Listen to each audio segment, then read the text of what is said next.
UPP কনস্টেবলের result কবে প্রকাশিত হবে? তোমাদের রিভাইজ অ্যান্সার কি নিয়েও অনেকের প্রশ্ন, রিভাইজ অ্যান্সার কি আদৌ কি জারি হবে? তো চলো সম্পূর্ণ ব্যাপারটা ক্লিয়ার করি। প্রত্যেকটা স্টেপ আমি একদম সুন্দর করে ব্যাপারটা বুঝিয়ে দেবো, কোন ডেটে তোমাদের রেজাল্ট প্রকাশিত হতে পারে। তো চলো এবার এখানে আমি তোমাদের একটা ব্যাপার ক্লিয়ার করি। রিটেন যে এক্সাম হয়েছে কোন ডেটে? 30শে নভেম্বর। 5 দিনের মাথায় তোমাদের অ্যান্সার কি জারি হয়ে গেছিল। ব্যাক টু ব্যাক তোমাদের যে নোটিশটা জারি হয়েছে, সেই নোটিশে কি বলা হয়েছে যে তোমাদের 7 দিন সময় দেওয়া হয়েছে, অর্থাৎ 5 তারিখ থেকে 7 দিন মতো তোমাদের সময় দেওয়া হয়েছে। যদি তোমার মনে হয় যে কোনো প্রশ্নের উত্তরে ভুল আছে, যেখানে আমরা জানতে পেরেছি যে 3টে মতো প্রশ্নের উত্তরে ভুল আছে, তাহলে এর জন্য ক্লেম করতে পারবে। এবার ক্লেম করার জন্য তোমাদের 7 দিন একটা টাইম দেওয়া হয়েছে। তোমাদের 7 দিন টাইম দেওয়ার পরে তোমাদের পরবর্তী আরেকটা কিন্তু নোটিশ জারি করেছে, সেটা হলো notice for extension of period for updation modification of caste category, অর্থাৎ ক্যাটাগরিকে আপডেট করার জন্য তোমাদের একটা নোটিশ দিয়েছে। এই নোটিশে কি মেনশন করা আছে? 21শে ডিসেম্বর পর্যন্ত। এটা জানতে পারলাম যে 5ই ডিসেম্বর থেকে 21শে ডিসেম্বর পর্যন্ত কনস্টেবলের কোনো কিছুই পসিবল হয়নি, কারণ এই যে আপডেট করানো, অ্যান্সার কি সেগুলোকে তারা চেক করলো যারা যারা ক্লেম করেছে। তো এই প্রসেস গুলো সম্পূর্ণ চলেছে হচ্ছে 21শে ডিসেম্বর পর্যন্ত। এবার তোমার কি মনে হয় যে 21শে ডিসেম্বর জাস্ট আপডেটটা করানোর পরে 22শে ডিসেম্বরের রেজাল্ট প্রকাশিত করা? যদি পার্সেন্টেজে যদি আমি দেখি, তাহলে আজকের পার্সেন্টেজ যদি আমি হিসাব যদি করতে হয়, 20 থেকে 25% চান্স আছে আজকে তোমাদের রেজাল্ট প্রকাশিত করা। মানে আমি এর থেকেও কম বললেও সেটা কিন্তু জায়েজ আছে, কারণ 21 তারিখে জাস্ট আপডেট ক্যাটাগরি হয়েছে। আপডেট ক্যাটাগরিটা কিসের জন্য? মানে হচ্ছে তুমি ওবিসি এ তে ফর্মটা ফিল আপ করেছিলে, পরীক্ষাটাও দিয়েছো। এবার তোমাদের যখন রেজাল্ট প্রকাশিত হবে না, তুমি ধরো যদি তোমার আপডেট করানোর পরে তুমি ওবিসি বি তে যদি চলে যাও, তোমার রেজাল্ট কিন্তু আর ওবিসি এ তে আসবে না, তোমার রেজাল্ট ওবিসি বি তে আসবে। এই যে এতগুলো যে কাজটা করার, এই কাজটা করতে গেলে সময় লাগবে।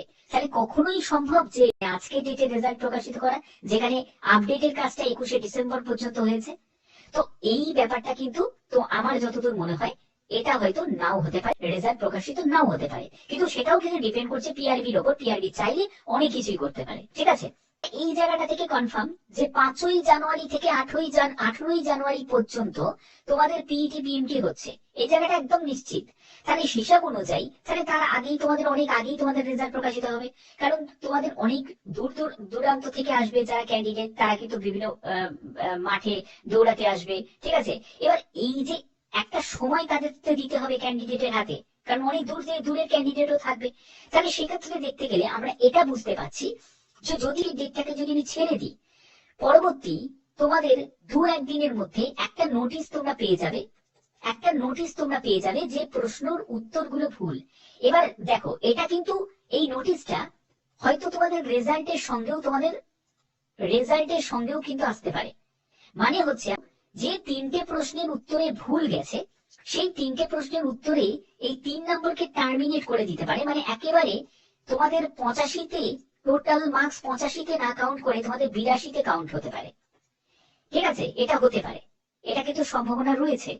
আবার এটাও হতে পারে যারা যারা এই প্রশ্নের উত্তরটা দিয়েছে, সে ভুল দিক ঠিক দিক যাই হোক না কেন অ্যাটেম্প করেছে, তাদেরকে নাম্বার দিতে পারে, ঠিক আছে। এটাও হতে পারে, কিন্তু এটার পসিবিলিটি খুবই কম।